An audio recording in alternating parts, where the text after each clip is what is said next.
event. I mean, this is an absolutely unprecedented event. You know, how do you sustain your business with zero income and zero turnover? And I just think the way that particularly the SATSA members, and that's the constituency I speak for, have applied themselves, the level of cooperation, of collaboration, of coming together, and of maintaining a sense of hope that although we are really in a particularly dark time, that there is light at the end of the tunnel. This will bounce back, and we're seeing, even as we speak, on a day-by-day basis, countries are opening up, travel will continue, and we will in many ways be fortunate enough to be able to learn from these examples and sort of refine how we end up doing things on that basis. So from that point of view, I'm very optimistic, but at the same time, it's an absolutely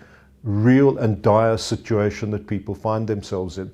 We're all in it together, and we're working feverishly to actually get this thing open as soon as possible. It all hinges on domestic leisure tourism, and we're confident that that's going to be opened up in a week or two.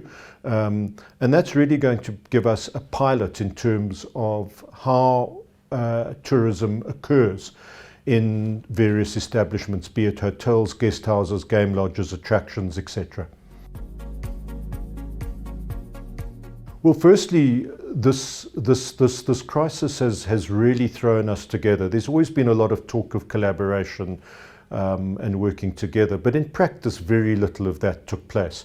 But we were able to take two really important resolutions at the board meeting of the Tourism Business Council, of which I'm a member, on the 15th of April. And the two things we were quite adamant about was to get the protocols up and running, and secondly, to set up a structured engagement with the public sector. And we sat down with Cisa and Shauna, the CEO, and we designed the structured engagement. We have three areas that we're working on. One is the inbound strategy, another was domestic leisure and business travel, as well as outbound. And then a third element, very importantly, was aviation and access. So we've worked together with SA Tourism and their research team on developing a strategy. That collaboration has inputted into a new recovery strategy document for the minister, which she has. But as I said, we're the private sector, so we have a separate hard-hitting lobbying document. The Portfolio Committee was the first body that we presented that to, but there was also a presentation by industry leaders directly to the President in May, and we may well, through the Tourism Business Council, revisit that meeting.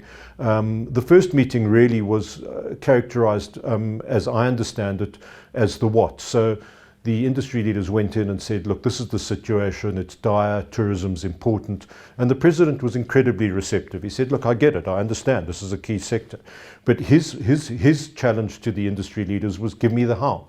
So this is what we are busy with. And the first take of our recovery strategy is a data-driven, very, very focused strategy about opening in September this year.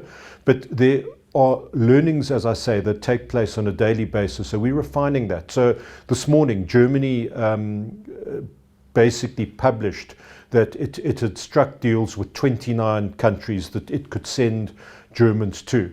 So, you know, that's a process we have to engage in together with government. We need to engage DIRCO, Department of Home Affairs. We need to speak to the German ambassador. And we need to do this for a variety of source markets. We need to monitor their progress in managing the pandemic and how they're doing it.